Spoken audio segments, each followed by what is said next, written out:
¿Qué tal? Galicia y España se juegan mucho en las elecciones del domingo. No solo la Xunta, sino un modelo de Galicia y de España. El PSOE se ha rendido completamente y hace ya campaña abiertamente por la candidata del BNG, Ana Pontón, que es la marca blanca y con acento gallego de Bildu y de ETA. En plena campaña no han tenido problema alguno los del BNG en anunciar que concurrirán juntos a las elecciones europeas y que el cabeza de lista será un indeseable como Fernando Barrena, a quien los más viejos del lugar recordamos como el tipo de Batasuna que señalaba objetivos a ETA en ruedas de prensa abiertamente y justificaba sus crímenes. Estos son los socios del PSOE. Ana Pontón del BNG es lo que es, la parte gallega del proceso de destrucción nacional y de división y fractura social que pretenden el PSOE y sus aliados independentistas. El PSOE no hace más que lo que ha hecho siempre en sus 140 años de historia, salvo los poquitos años de Felipe González: unirse a la izquierda violenta y al separatismo. Afortunadamente ya no asesinan, como en la República y la Guerra Civil. Podría considerarse un avance. La izquierda cazurra de España, guerra civilista, casposa y retrasada, está en la dinámica de cualquier cosa antes de que gobierne la derecha, antes de que gobierne el PP. Un mensaje que ha calado en Galicia también, pese al dominio histórico del PP, y que debería hacer reflexionar precisamente al propio PP. Las nuevas generaciones gallegas han comprado el relato del BNG: separatismo, lengua gallega por encima de todo, antiespañolismo y conexión con el mundo bilduetarra sin el menor problema moral. ¿Qué se enseña en las escuelas de Galicia? Cuenta el PP con que su votante conservador, rural y ya mayor de edad irá muriéndose por pura ley biológica. A todo esto ya nos anuncia la Generalitat que, como pasó con Bildu y Navarra en las elecciones generales, en cuanto pasen las elecciones gallegas del domingo, habrá acuerdo sobre la amnistía la semana que viene y que Sánchez se ha comprometido a indultar a los independentistas que queden fuera de la ley. Ese es el plan del PSOE y los separatistas para la progresiva desaparición de la idea de España en diversos territorios del país y con ella la desaparición de las estructuras del Estado.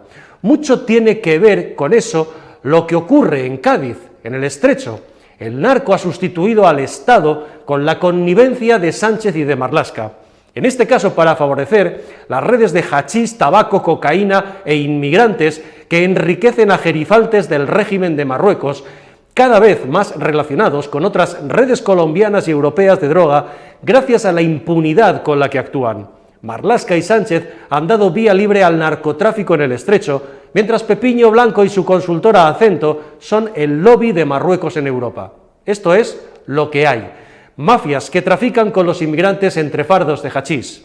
España es un coladero y hoy van a ver la llegada con nocturnidad de más de 300 subsaharianos a El Vendrell, en Tarragona. Marlaska los ha enviado a un hotel de 4 estrellas a pie de playa. Han tenido más suerte que los que están en Barajas con chinches. Después del hotel, ¿qué? Esa es la pregunta. ¿Dónde pasan ahora el día? ¿En qué trabajarán? ¿Se integrarán? ¿Respetarán a nuestras mujeres?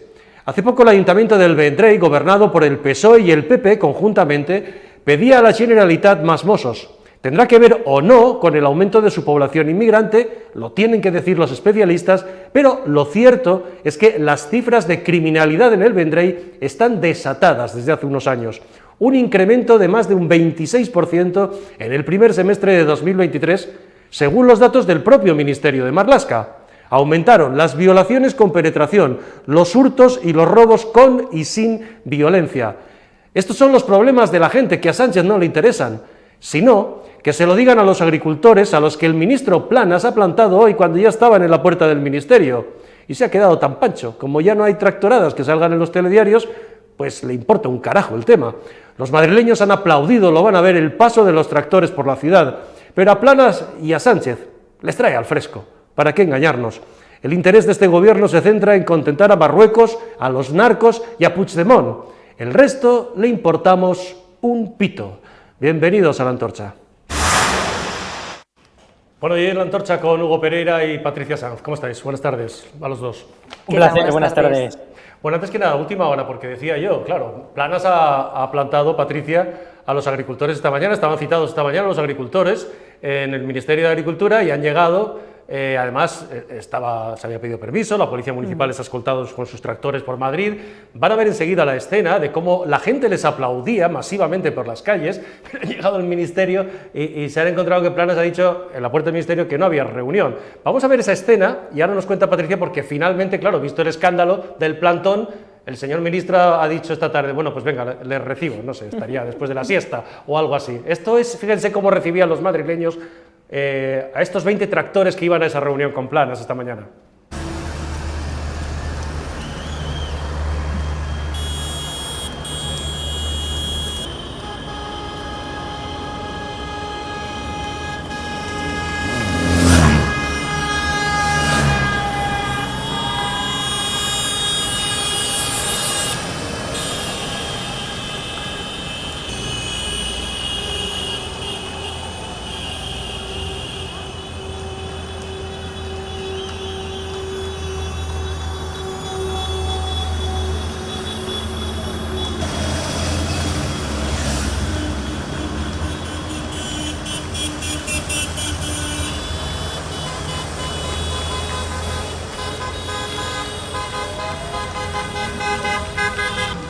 Te lo he dicho, digo, podía ser por aquí.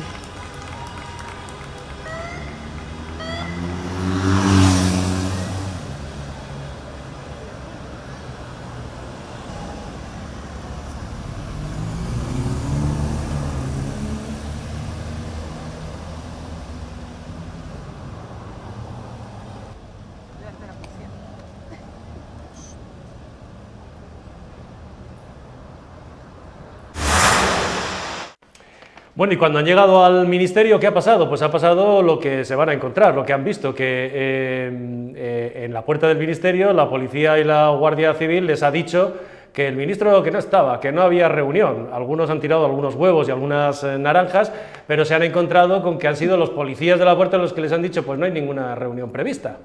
Y entonces, claro, se ha montado el lío y el escándalo.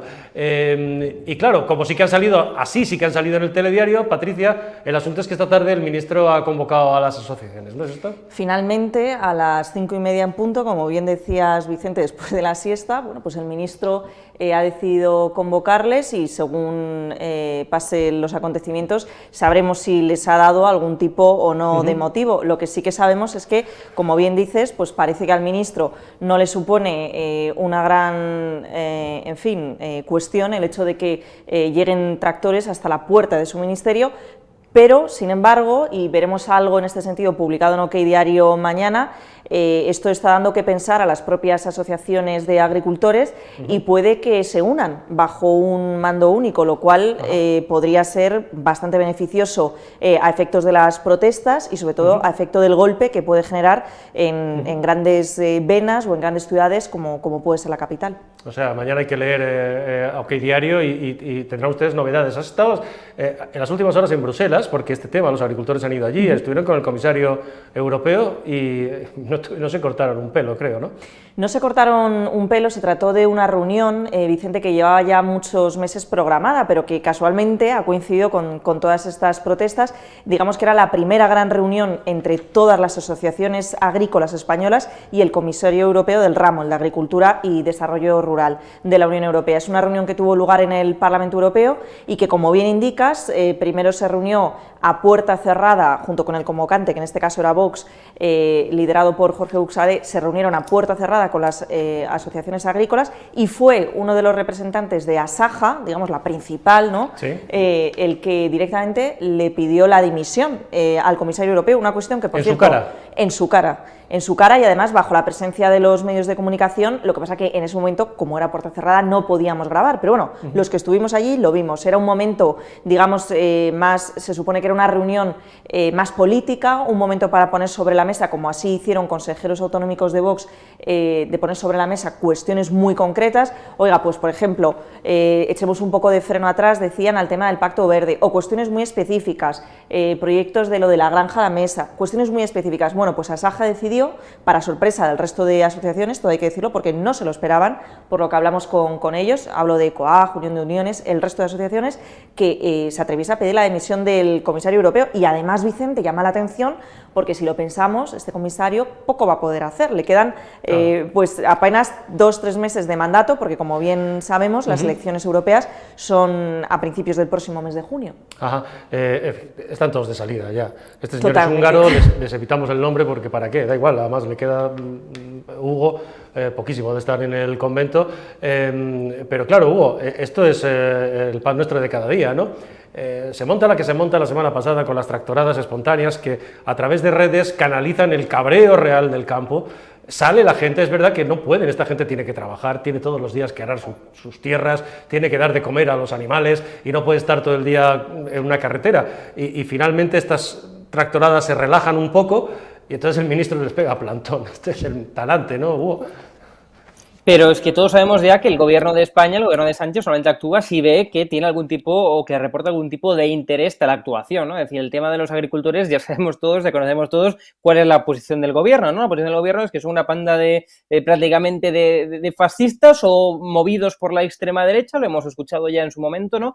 Y que finalmente, bueno, pues que sus reclamas van en contra, ellos dicen desde el gobierno, pues contra el medio ambiente y que por tanto, y también contra su propio relato, ¿no? Entonces, es decir, al no entender cuál es el verdadero motivo, ¿no? Y como ya comentamos en su momento aquí en este programa, recuerdo, en los agricultores y los ganaderos, evidentemente, porque es su materia prima, son los más interesados en conservar el medio ambiente. Lo que están reclamando son cuestiones tan lógicas como puede ser pues, que estén trabajando a pérdidas, algo que es ilegal en España, es decir, solventar esa situación, arreglar, digamos, o flexibilizar esa ley de cadena alimentaria.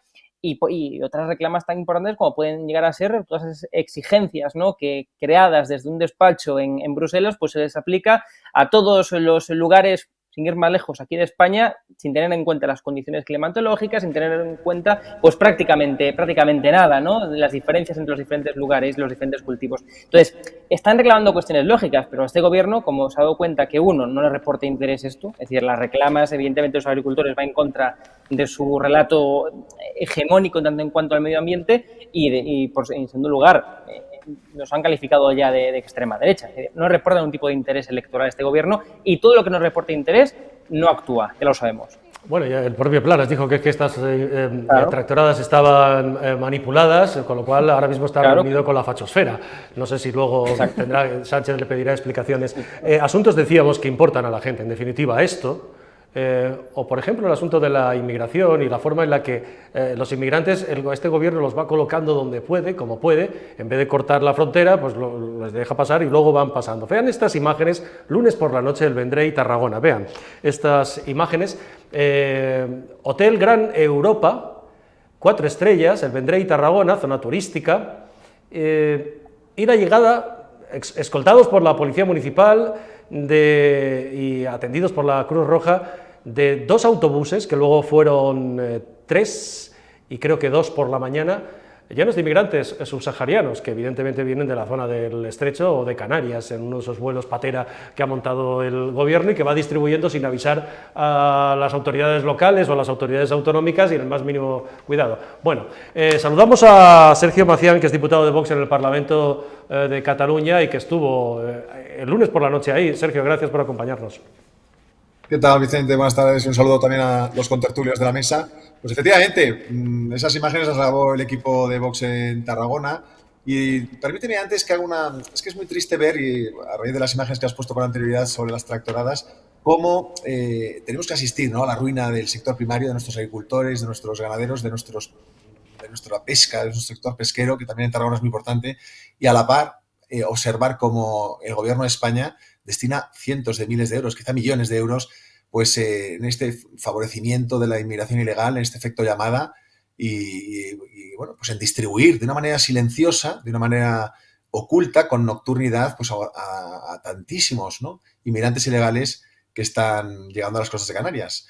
Y en esto en Cataluña pues tenemos un problema de primer orden, porque somos la segunda comunidad peninsular que acepta más inmigrantes procedentes de Canarias, que este año pues lleva en el 23 fue un año de récord, ¿no?, con más de 40.000 inmigrantes llegados a las costas canarias.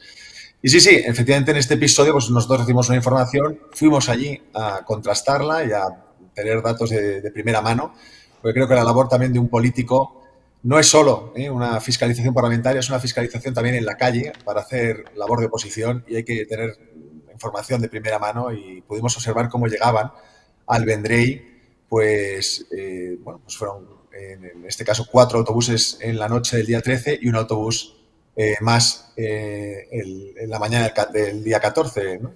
Y en total más o menos pues a razón de 60 plazas, porque los autobuses iban llenos, 60 plazas cada uno son del orden de 300 inmigrantes ilegales que ahora mismo pues están en un hotel de 4 estrellas a pie de playa y vamos a ver si te parece, Sergio. Mira, vamos a enseñarle a la gente a estas personas hay que atenderlas, evidentemente. El problema es de origen, pero y hay que atenderlas. Estos, decíamos, estos 300 o más de 300 inmigrantes han tenido más suerte que los que siguen hacinados, otros 300 o 400 en una salita de Barajas, por ejemplo, con chinches y cucarachas. Pero fíjate, para que ustedes lo vean, este hotel es un hotel fantástico, como todos los del Vendrell, con piscina, a pie de playa, 4 estrellas. Son imágenes de la propia web del hotel. Y claro, esta mañana, por la mañana veíamos estas otras imágenes. Observen a estos dos inmigrantes desde una de las ventanas del hotel. Ahora los van a ver, pues haciendo una videollamada con sus móviles y felices, claro, lógicamente. Probablemente lo han pasado, no sé si han venido en patera o no, pero esto literalmente, Sergio, es efecto llamada, ¿no? Sí, sí, exactamente, es el efecto llamada. Pero bueno, esto está pasando en el Vendrell, está pasando en Reus, está pasando en el Vendrell y en tantísimos otros pueblos y ciudades de España, ¿no? Es decir, en este caso, por ejemplo, venían de Ghana, de Mauritania, de Mali, de Senegal, es decir, todo lo que es el Sahel, que además sabemos que es una zona muy conflictiva y con un auge del radicalismo islámico. Claro, estas personas llegan aquí sin ningún control, nadie les pide nada acerca de sus antecedentes, es decir, podemos tener aquí perfectamente yihadistas que acaban de entrar en Cataluña de la mano de estos vuelos que ha organizado el gobierno del PSOE y claro, eso lo contrasta uno con lo que le piden cuando coge un vuelo en un aeropuerto, que nos hace pasar algo detector de metales y prácticamente nos hacen desnudarnos y es un agravio comparativo de primer orden, ¿no? En fin, nosotros también es importante decirlo, Vox ha sido el único partido, ¿no?, que ha denunciado esta invasión solapada, esta avalancha inmigratoria que estamos padeciendo y sobre todo en Cataluña, también el resto de España, obviamente, ¿no? Y bueno, pues creo que es importante en el Vendrell gobierna el PSC con el Partido Popular, conjuntamente. ¿Sabes si les han llamado? Entendemos que sí, que les llamaría para decir que van para allá, ¿no? Bueno, obviamente el ayuntamiento informado estaba, por cuanto en la puerta del hotel había 2 ambulancias de la Cruz Roja y quien activa el servicio de la Cruz Roja obviamente es los servicios sociales del ayuntamiento, ¿no? Pero bueno, eso nos preocupa quizá más, porque el PP está en esta línea y yo lo tengo que decir con cierto desánimo, ¿no? Es decir, el PP, ayer hubo, por ejemplo, en el Círculo de Economía de Barcelona, pues una mesa redonda con varios alcaldes afectados por el tema de la inmigración, entre los que estaba Albiol del PP, y Albiol llegó a decir que bueno, pues estas personas que llegan, si al final se quedan, hay que darles papeles, ¿no? Es decir, el PP ya está un poco en la filosofía del papel es para todos, y a nosotros desde luego eso nos preocupa, porque en fin, al final Vox tristemente es la única voz que se alza en contra de esta avalancha inmigratoria que se está produciendo y que trae consecuencias muy graves, ¿no? Consecuencias en cuestiones en materia de inseguridad, en materia de cohesión social, en materia de servicios públicos, y aquí hay tantísimos ejemplos. En materia de inseguridad, tú has comentado antes. Se voy a dar simplemente, si me permites, insisto, y esto lo son los especialistas, pero los datos del Ministerio del Interior sobre criminalidad en el Vendrell. Los últimos oficiales son de primer semestre de 2023. Los homicidios dolosos o asesinatos crecieron un 200%, los robos con violencia e intimidación un incremento del 90%, aumento de hurtos hasta el 46,8%, robos con fuerza en domicilios y establecimientos un 19,1%, subida general del incremento de delincuencia, de delitos punibles, un 26,7%. ¿Vosotros lo relacionáis con el aumento objetivo de la población extranjera en el Vendrell? Sí, obviamente, pero es que quizá eso se entiende mejor cuando uno acude a datos que te facilita la propia Consejería de Interior y la propia Consejería de Justicia. Es decir, en Cataluña, y te voy a dar el parámetro que afecta a toda la región, en Cataluña el 50,3% de los presos en las 14 cárceles catalanas son extranjeros. Ese porcentaje se eleva hasta el 74% si hablamos de menores de 25 años.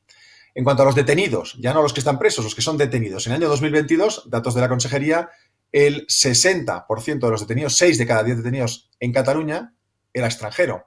Y si vamos a la ciudad de Barcelona, el porcentaje se eleva al 80%, es decir, 8 de cada 10 detenidos. Y no estamos contando aquellos que han sido nacionalizados y, por tanto, tienen la nacionalidad española.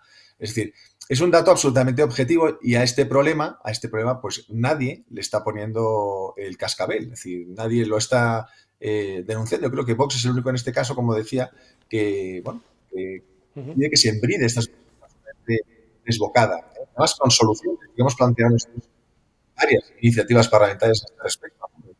Ya hemos presentado, somos el único partido. Y dato objetivo es que el Ayuntamiento del Vendrell, no solo del Vendrell, sino de los de la comarca, hace relativamente pocos meses, según leí, habían pedido a la Generalitat de Cataluña más Mossos, precisamente por el aumento de la violencia. ¿Esto es así? De la delincuencia, sí. De la delincuencia, porque además, yo aquí sí que recojo el guante de una pregunta que habías formulado en la entradilla, y es ¿qué pasará con todas estas personas? Que nosotros lo hemos preguntado ahora mismo. Nosotros hemos registrado ayer la solicitud de un monográfico para tratar el tema de la inmigración en Cataluña, porque es necesario analizar la inmigración en general, el aumento de la inmigración ilegal, es necesaria la afectación en materia de seguridad, como digo, de servicios públicos, en materia de servicios sociales, porque hay datos que son escalofriantes. Es que, claro, en fin, el orden de la entrevista a veces no te permite tratar tantos temas, ¿no? Pero cuando uno ve que, por ejemplo, el 40% de las prestaciones de la renta básica universal son para extranjeros, la mitad de las viviendas sociales de la mesa de emergencia de la Agencia Catalana de Vivienda son para extranjeros, pues tiene afectación en los servicios, tiene afectación en la seguridad, como digo, por los datos que antes he mencionado, y efectivamente, como dices tú, pues es así, ¿no? Hace falta, obviamente, más presencia policial, porque estas personas, cuando acaben su estancia en el hotel, que parece que está prevista para finales de Semana Santa, ¿dónde van a ir? ¿Dónde van a ir? ¿Se les va a soltar en la calle, sin medios para poder atender sus mínimas necesidades vitales? Desde luego nosotros, ya digo, hemos presentado la última, este pleno anterior, una moción sobre inmigración en la que hemos presentado 14 medidas con 3 ejes principales, ¿no? El bloqueo inmigratorio, la reemigración de los que ya están aquí de una manera ilegal y la preservación de nuestra identidad, porque pensamos que es importante, frente al islamismo, la preservación de nuestra identidad, que aquí está amenazada internamente y externamente. Muy rápidamente, ¿qué hacen estos señores durante el día? ¿Pueden salir del hotel? ¿Tienen libertad de movimiento por el pueblo, por la ciudad? Bueno, nosotros, desde luego, yo no tengo esa información de un modo preciso. Sí que vemos, por ejemplo, que todos tienen la misma bolsa verde. Nosotros vamos a preguntar qué llevan dentro de esa bolsa verde. A todos, en la noche que estuvimos presentes a su llegada al hotel, hemos presenciado que todos venían con móviles de última generación. También queremos saber si esos móviles ellos los traen de sus países de origen, porque es muy curioso que vengan indocumentados pero tengan móvil. Sí, esto es una cosa que sorprende, ¿no? O si se lo ha facilitado el Ministerio del Interior. Y porque, como has mostrado en esas imágenes anteriores, incluso se ve de una manera absolutamente evidente como uno de ellos está haciendo una videollamada a su país de origen e incluso con la mano está diciendo, oye, como diciendo, venid porque aquí esto es el paraíso terrenal de la Tierra. Que esto es un efecto llamada absolutamente intolerable, ¿no? Intolerable porque hay que ponerle coto a esta situación cuanto antes. Sergio Macián, diputado de Vox en el Parlamento de Cataluña. Gracias por acompañarnos en La Antorcha. Muy bien. Un saludo. Igualmente. Adiós. Bueno, Hugo y Patricia, bueno, tú has estado, ayer que estabas en Bruselas, Europa nos tiene... ¿Qué resolveremos nosotros el problema o qué?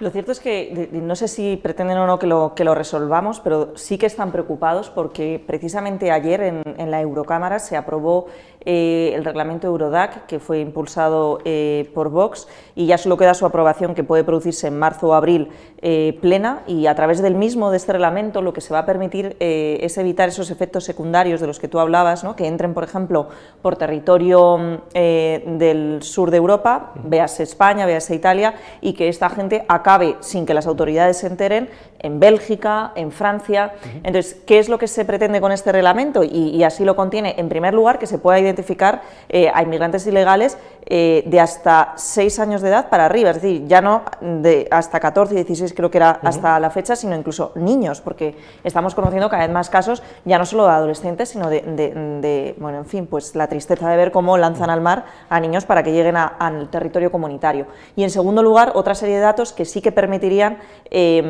una mayor colaboración al crearse una gran base de datos de todas las autoridades policiales y administrativas, que es muy importante, de datos, pues por ejemplo, de esta gente, de dónde vienen, datos de documentos de viaje, biométricos, más allá de, porque es lo único que le toman, de las huellas dactilares, por lo que nos explicaban ayer en la Eurocámara, que haya otra serie, ¿no?, de muchos más datos que, sin vulnerar la ley de protección de datos que sí rige en el territorio Schengen, pues puede identificar a estos inmigrantes.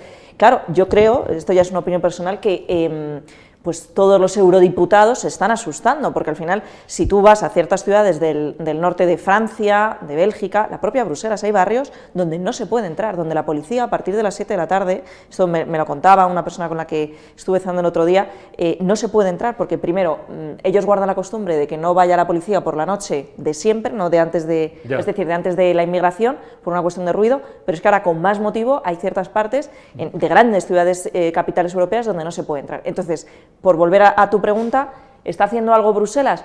Parece que sí, pero una vez más, nos acercamos a unas elecciones europeas. ¿Esto va a quedar en saco roto o el próximo mes de marzo, abril, en Estrasburgo, sacarán adelante este reglamento? Lo que pasa es que en términos electorales, Hugo, es verdad que cada vez en Europa, precisamente por los problemas que describe no solo en Centro Europa, Patricia, sino en los países escandinavos, que han sido siempre los más abiertos a estas cuestiones, donde eso que llaman la ultraderecha, precisamente entre otras por esta cuestión, ha ido creciendo en términos probablemente de votos, bueno, aceptar esta realidad va a resultar rentable electoralmente porque la percepción de los ciudadanos es la que es en sus barrios y en sus calles.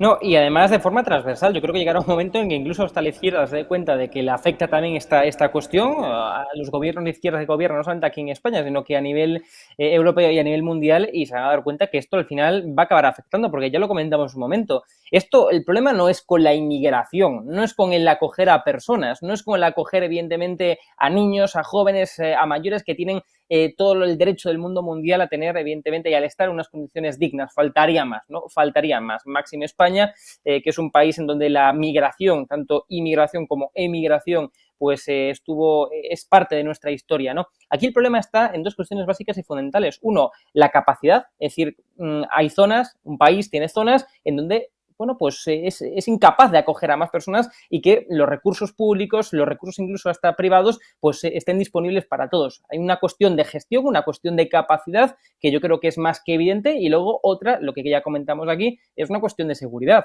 Es decir, está muy bien que personas entren a nuestro territorio, pero tienen que ser de una forma identificada, pero sea inmigrante, sea de África o sea de Reino Unido o sea donde sea. Es decir, es una cuestión meramente de seguridad.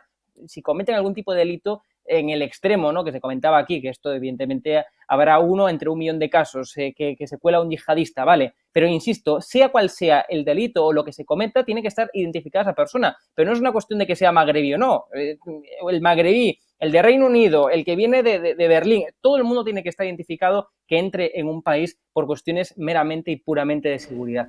Entonces, este no es un problema con la inmigración, no es un problema con la acoger a personas, ni mucho menos, o al menos yo no lo creo. Yo creo que es un problema básico de gestión de capacidades, de gestión de viabilidad y de gestión de seguridad. Y creo que esto efectivamente va a llegar a ser algo incluso hasta rentable electoralmente. No me gusta hablar en términos tan politológicos, pero va a ser rentable, yo creo, que hasta para la propia izquierda, porque es que hay gente, yo conozco, sin ir más lejos, a personas votantes acérrimos de izquierdas que viven, por ejemplo, en Barcelona o en otras zonas de España, que están hasta las mismísimas narices de los problemas ocasionados por eso, por la viabilidad y por la gestión de la inmigración y por la inseguridad creciente. Patricia. Y yo vuelvo a una idea que habías apuntado tú, Vicente, y que vimos en las pasadas elecciones generales, y es como meses antes, creo que fueron 4 meses antes y otra vez más 6 meses antes, la nacionalización de personas en este tipo de Estado, en concreto personas de origen marroquí, que se hicieron nacionalizaciones masivas a través de reales decretos, es decir, para que todo el mundo nos entienda, a través de pequeñas legislaciones que pasan desapercibidas en el boletín oficial del Estado, y que todo eso se convierte en votantes del Partido Socialista, y que poco a poco, si bien hace 10, 15 años el principal inmigrante que venía a España era de origen centro y sudamericano, con los que compartimos evidentemente raíces culturales, ¿no?, con Hispanoamérica. No sucede así con las personas que vienen de Marruecos, porque entre otras cosas no respetan los derechos de las mujeres. Has dicho la palabra mágica, Marruecos. Marruecos es la palabra mágica que nos lleva a otra parte de España, que conocen bien estas personas que han terminado en ese hotel del Vendrell, porque probablemente o entraron por Canarias, pero pasando por Marruecos, o entraron por Ceuta y Melilla, pero pasando por Marruecos. El estrecho de Gibraltar y Cádiz, lo que hemos vivido estos días, donde se une el tráfico de hachís, de tabaco, precisamente porque aquello se ha convertido en Anchas Castilla para las redes, por la desaparición del Estado, en tráfico de cocaína ya, en conexión con cárteles de Colombia y mafias de Centro Europa, y todo ello mezclado y dirigido desde el norte de Marruecos, claramente con la connivencia del régimen. Es un país donde no se mueve nada sin que lo sepa la Casa Real, ¿para qué nos vamos a engañar? Y hay investigaciones internacionales ya publicadas sobre la conexión de gerifaltes de la gendarmería, militares y funcionariales del Estado marroquí con todo este tráfico de personas. Lo último que tenemos, después de lo de las lanchas, es vuelta un poco atrás. Vean este coche, esto es San Roque, en Cádiz, en una operación de la Guardia Civil ayer. Pues, ¿qué hicieron los narcos? Esos mismos coches de súper lujo con los que presumen, se les ponen además, lo cuentan los propios agentes de la policía y de la Guardia Civil, que trabajan con enormes dificultades y sin ningún tipo de aliciente, ni siquiera, por supuesto, económico, en el campo de Gibraltar. Les ponen con sus coches, les chulean, esto que contábamos estos días, les mandan fotos de su familia, de sus hijos entrando en el colegio, etcétera, etcétera, y terminaron pues embistiendo a este coche de la Guardia Civil. Una extensión que se ha producido, porque verán ahora las imágenes, esto que van a ver es la desembocadura del río Guadalquivir. La desaparición del Estado en la zona del Estrecho, en torno al Peñón, en ese círculo que decíamos de Marruecos, los narcos en nuestro territorio y un paraíso fiscal como Gibraltar, donde los únicos que no estamos somos nosotros, el Estado español, gracias a Sánchez y a Marlaska. Claro, Anchas Castilla, y se van extendiendo, van llegando por la costa sur hacia, por ejemplo, ya la desembocadura del Guadalquivir, que está mucho más allá, y el hecho mismo de que lo que vimos y sufrimos y el asesinato de los guardias civiles se produjera en Barbate indica que Barbate no es, además, la comarca del campo de Gibraltar. Pero claro, es que lo están diciendo los guardias civiles, lleva muchos días diciendo, y lo único que se le ha ocurrido al ministro Marlaska es enviar a 6 policías nacionales y sin ni siquiera ni dieta ni plus. Es una vergüenza, Vicente. Mira, casualmente hoy he tenido la suerte de compartir un rato con una persona, bueno, pues del mundo de las fuerzas y cuerpos de seguridad del Estado, y me ha trasladado personalmente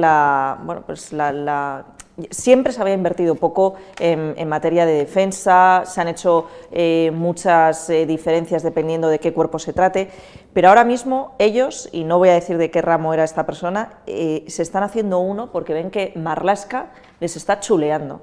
Es decir, no sabemos muy bien qué es lo que tiene este ministro del Interior. Las malas lenguas hablan de que en su día le pillaron haciendo no sé qué, ¿no? y que por eso tiene bueno, pues esa inquina con la propia policía, con la propia Guardia Civil, que se supone que nos protege a los demás. Pero el caso es que ha llegado el momento de tomar ejemplo de países de nuestro entorno, y ya no solo de nuestro entorno europeo, sino por ejemplo el estadounidense, e invertir más dinero en defensa. ¿Por qué el Gobierno, una de las partidas en las que más invierte año a año, en concreto el Gobierno de Pedro Sánchez, es, por ejemplo, la cooperación internacional y no la defensa de nuestro territorio? Cuando estamos viendo que la Unión Europea, bueno, pues no está ayudando todo lo que debiera, porque no nos olvidemos, somos frontera sur del entorno Schengen, pero me lo pregunto, ¿no? ¿Por qué el Gobierno no invierte más en defensa, que es realmente lo que tendría que hacer en que estas personas que se están jugando la vida no tengan salarios mileuristas y que, por otro lado, se les devuelva la autoridad que merecen? No te digo ya acabar con el narcotráfico, que es un problema en España por la situación geográfica que tenemos, hemos sido país de entrada de droga históricamente, pero oiga, que se protejan nuestras fuerzas y cuerpos de seguridad del Estado, que son los que se juegan la vida por unos salarios paupérrimos. Hugo.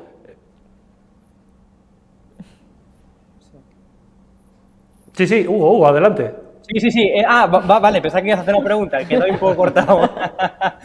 No, vamos a ver, yo estoy completamente claro o sea, tiene toda razón Patricia Sanz, ¿no? Es decir, claramente nuestras fuerzas y cuerpos de seguridad del Estado pues tienen una carencia de recursos, pero de una forma absoluta. Y esto no es de ahora, porque parece que, digamos, todo el tema de la escasez de recursos, etcétera, pues comenzó ahora con el tema de Barbate, o hace unos meses, ¿no? Esto viene ya de largo, o sea, llevan las organizaciones y asociaciones de policía y guardia civil exigiendo al gobierno de Pedro Sánchez ya desde hace años más recursos económicos, ¿no? Más que nada porque a medida que se van, digamos, incrementando, porque efectivamente hay más presencia, y sí que es cierto eso, más presencia policial, más presencia de Guardia Civil y Policía Nacional en el estrecho, pero a medida que va habiendo más presencia, va habiendo también digamos, más estructura de los narcotraficantes, más violencia de los narcotraficantes y hace falta, por tanto, más medios, ¿no? Esto sí que es cierto, me decían policías y guardias civiles que está habiendo pues más efectivos, pero no más recursos. Que esta es la otra cuestión, es decir, ¿cómo se puede hacer frente, por tanto, a ese aumento de la violencia y ese aumento de la estructura de los narcotraficantes, ¿no? Es decir, por así decirlo, es un trabajo que reporta una gran cantidad de ingresos y no están dispuestos a perder ese modo de vida que implica conseguir dinero, esa cultura del narcotráfico que le llaman, ¿no? Y es conseguir dinero de una forma muy fácil, muy sencilla, eso sí, asumiendo todas las consecuencias y todos los riesgos que eso conlleva, pero es que, claro, en zonas como del estrecho, ¿no?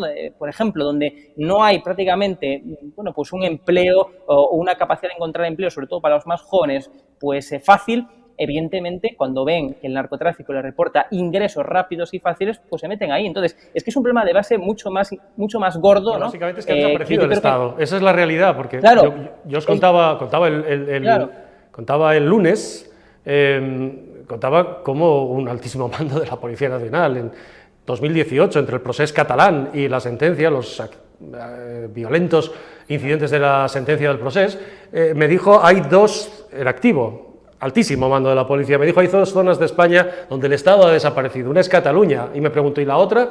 Y yo pensé, no sé, el País Vasco, Navarra, no sé, me dijo, el campo de Gibraltar, y eso va a ir a peor, porque hay una decisión política por la razón que sea, que no la sabía, de desmantelar aquello, porque no en vano esa es la realidad. Y la casualidad será o no, Patricia, pero en marzo de 2022 Sánchez escribe la carta, cambiando personalmente por España la posición sobre Marruecos. Junio y julio de 2022 está aquí el ministro de Interior marroquí y Marlaska le visita en Rabat. Septiembre de 2022 desaparece Ocon Sur, que era una unidad de élite.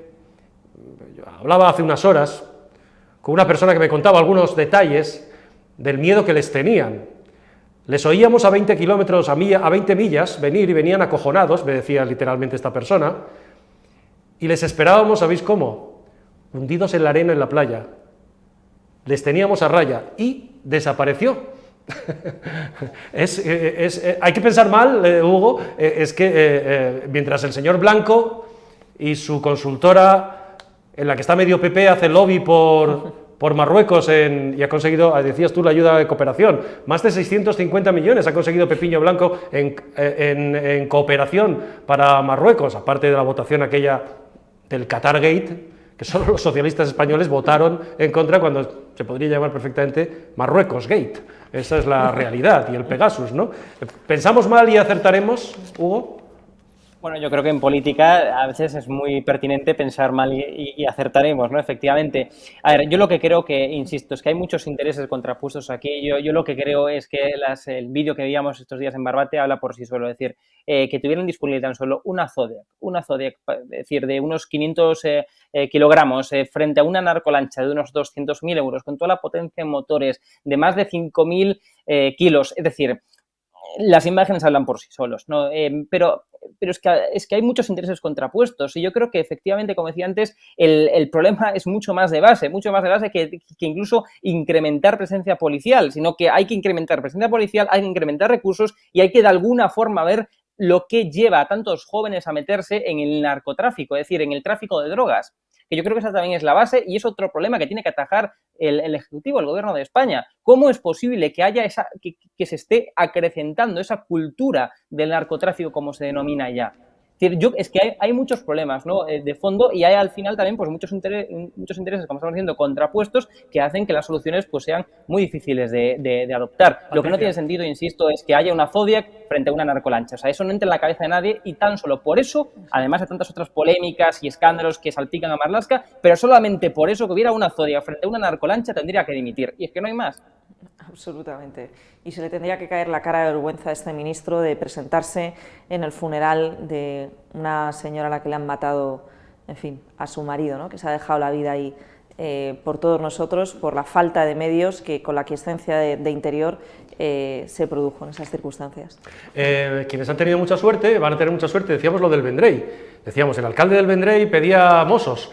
Oye, pues qué suerte, porque gracias al chantaje de los independentistas y del señor Puigdemont, uno de los acuerdos, por lo visto, de investidura del señor Sánchez es 1.600 Mossos más, 3.600 millones en Mossos.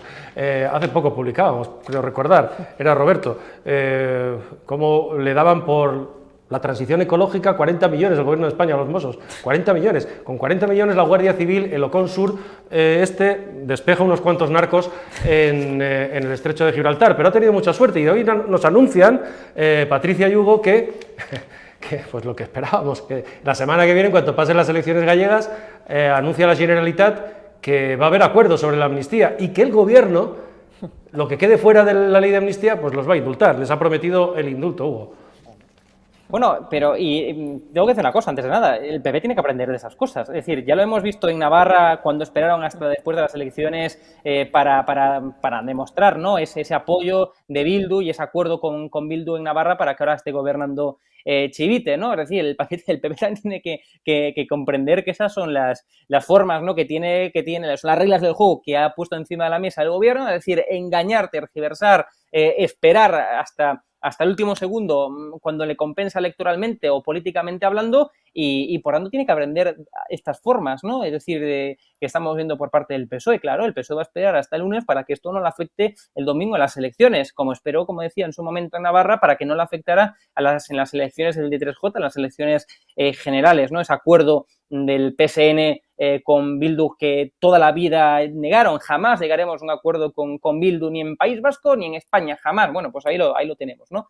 Es decir, son formas que al final, insisto, el PSOE, si algo bueno tiene, es que juega muy bien con los tiempos.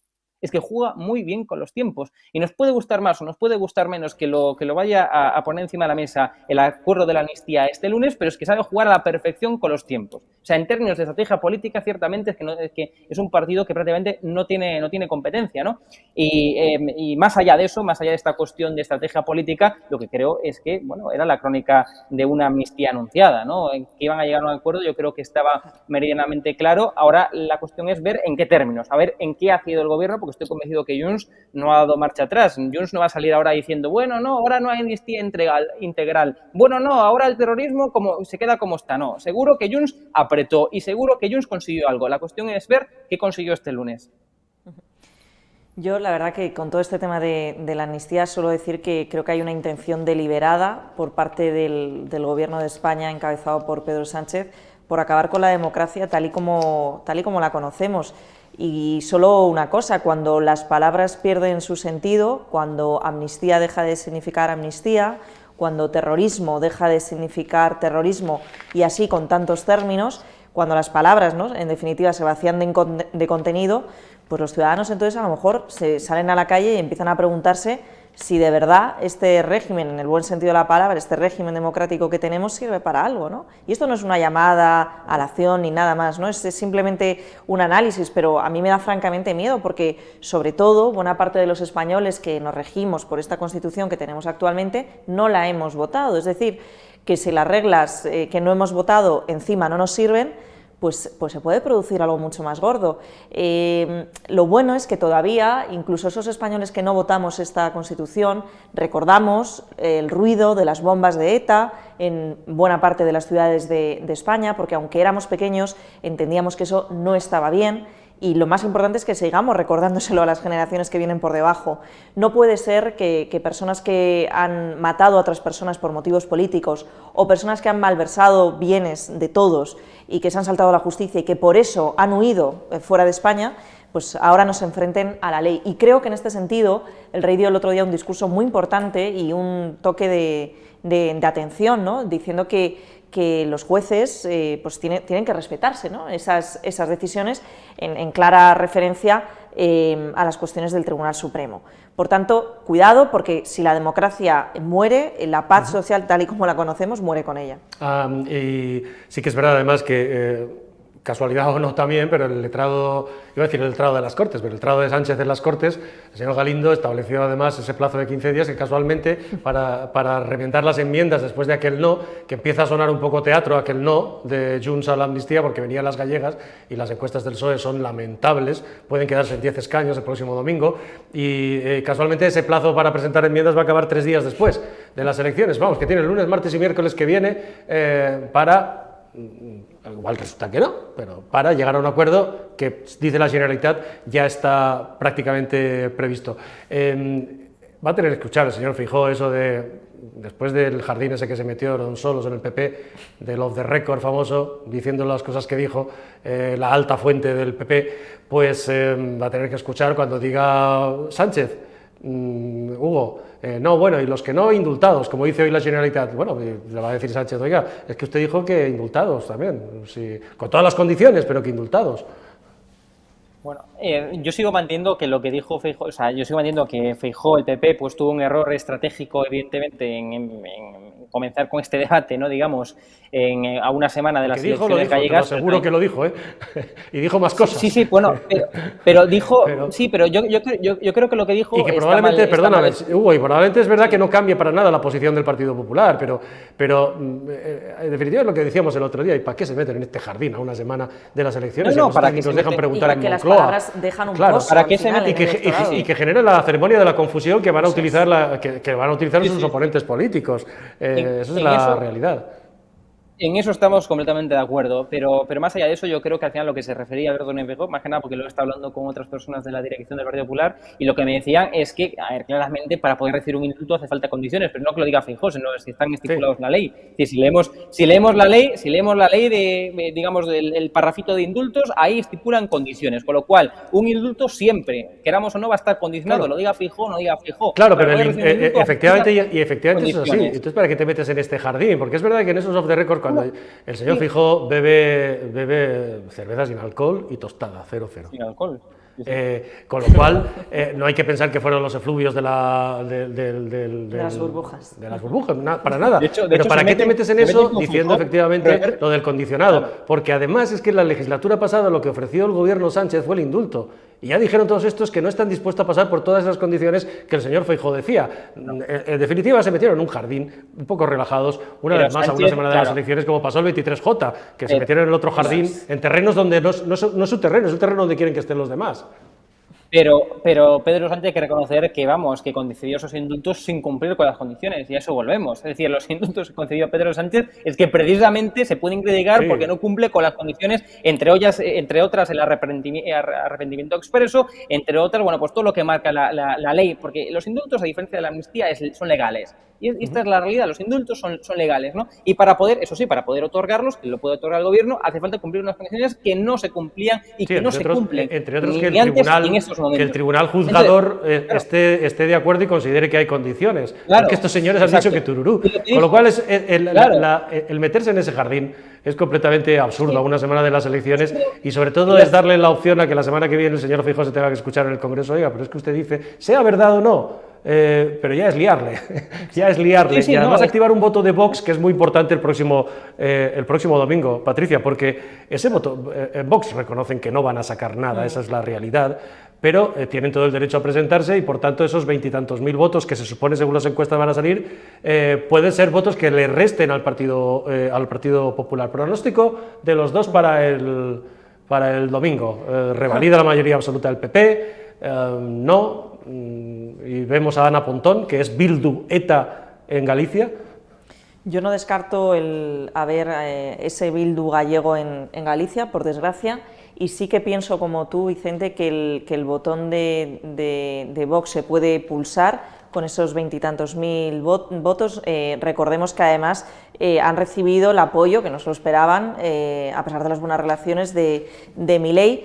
Y además siempre hay que tener en cuenta en Vox lo que le sucede siempre que se presenta en una región, en una comunidad autónoma donde no tiene representatividad, y es porque, además, como hablé tal y como hablé con ellos, que cuentan con muchísimo menos dinero para poder acometer esas elecciones, ¿no? En concreto, solamente para que los oyentes se hagan una idea, Vox, a diferencia, por ejemplo, del PP, contaba con una 20ª parte del presupuesto institucional con el que contaba el Partido Popular para estas elecciones. Por tanto, entre eso y que Galicia es Partido Popular, es que es un territorio muy, al menos por ahora, muy difícil para la formación de mayoría absoluta o sorpresa de la izquierda. Claro. No lo tengo tan claro. No lo tienes claro. ¿Y tú, Hugo? No se la doy. Venga. Bueno, yo solamente puedo decir que hasta el sondeo interno del BNG de esta última semana le da mayoría absoluta a Alfonso Rueda. Lo estamos publicando, ¿no?, en el periódico y insisto, hasta el propio sondeo interno del BNG, es decir, si vemos todas las encuestas de forma tendencial desde el inicio hasta los días de hoy, le dan mayoría absoluta, eso sí, muy ajustada, las cosas como son, muy ajustadas. Estamos hablando de una mayoría absoluta bien de 38, que está ahí en el límite, o bien como mucho de 39, y ya en el mejor de los casos, en el sueño, digamos, del PP estaría en 40 escaños, pero todo marca entre 38 y 39, por tanto, mayoría absoluta, muy en el límite, pero no hay ni una encuesta, salvo el CIS de Tezanos y salvo el de 40 para El País, que abren la puerta a la pérdida de la mayoría absoluta, ni tan siquiera, insisto, los propios sondeos, los propios trackings internos del BNG que le dan mayoría absoluta a Alfonso Rueda. Muy claro, sería, porque en definitiva son también las primeras elecciones, además, en las que Rueda se presenta. Quiero decir, los gallegos son muy suyos y bueno, ¿qué te voy a contar a ti, Hugo? pero absolutamente. Sois muy suyos, y es verdad que además creo recordarlo, perdónenme ustedes, pero hablo de memoria, en las primeras de Feijóo también se produjo un pequeño efecto rebote hasta que Feijóo se consolidó, sacó mayoría absoluta en todas, evidentemente, pero ese pequeño ajuste probablemente se vaya a producir. Es verdad que de 42 a 38 tendrían que hacérselo ver en el PP, sobre todo porque, pregunto, Hugo, y tú eres gallego, en definitiva, después pasa en Galicia como en otras partes de España, que hay un voto urbano más joven que ha cogido y ha hecho suyo el nacionalismo, el separatismo, el voy por el gallego por el mundo, como si no existiera otra cosa, y bueno, pues somos amiguetes de Bildu y no pasa nada, y eso el PP se lo tiene que hacer mirar. Sí, yo creo que, pero más allá del nacionalismo, yo creo que lo que abrazan la gente joven, las nuevas generaciones, pues es el discurso más guay, ¿no?, de Ana Pontón. Ana Pontón parece más guay sí, que Alfonso Rueda, más guay, más cercana a la gente joven. Entonces, al final, pues los jóvenes que están en TikTok o en las redes sociales, pues ven los vídeos estos de Ana Pontón, que, insisto, evidentemente, en términos de oratoria y en términos de jerga y cómo se expresa y qué hace y cómo actúa, pues acerca más a los jóvenes, porque parece una mujer pues más guay. Y como siempre venimos diciendo, pues Ana Pontón, al final, la imagen que da es de corderito. Las cosas como para hacer un símil, me refiero, no os puedo insultar ni mucho menos, pero por hacer un símil es la imagen de corderito que da, ¿no? Más allá del trasfondo que tenga el BNG, lo que estamos comentando en todas las tertulias, pero da esa imagen de corderito. Eso aunado a las formas de Ana Pontón, que lleva toda la vida en Galicia dedicándose a la política, que es conocida además, que es toda una líder, etcétera, pues la forma es más cercana a la gente joven, ¿no? Y aquí no nos confundamos.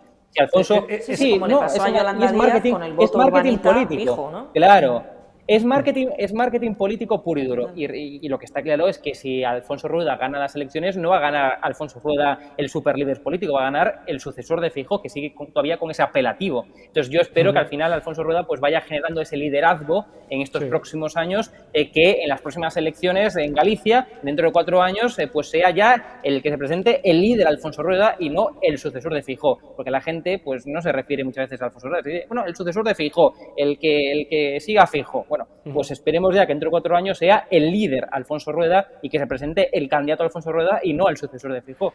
Desde luego, cualquier cosa menos Ana Pontón, que es la embajadora con acento gallego de Bildu y ETA. Nos han cortado un pelo, además, en anunciar durante esta campaña electoral que van a ir conjuntamente con Bildu a las europeas. El candidato será, de la misma forma que han buscado para un candidato que no fuera Otegi a las elecciones vascas, sino este chico joven que es ingeniero, etcétera, etcétera, para engañar también, un perfil simpático, social, de izquierda progresista, preocupada por la gente, etcétera, etcétera.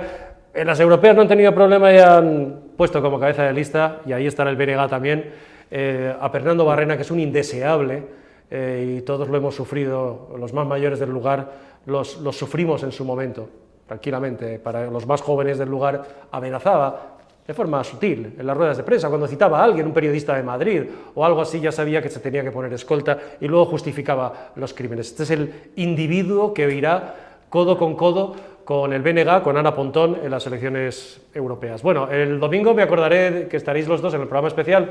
Me acordaré de la apuesta de Patricia y la apuesta tuya. Tú dices mayoría absoluta y Patricia es más escéptica. Claro. Bueno, yo os lo diré. Apostamos, ha quedado apostado un pincho de tortilla y caña de cerveza, que diría mi querido Luis Herrero. Gracias a los dos. Gracias. Muchas gracias, y gracias, a ti también, Hugo. Un abrazo. Y el domingo programa especial a partir de las 8 menos 5 sobre las elecciones gallegas.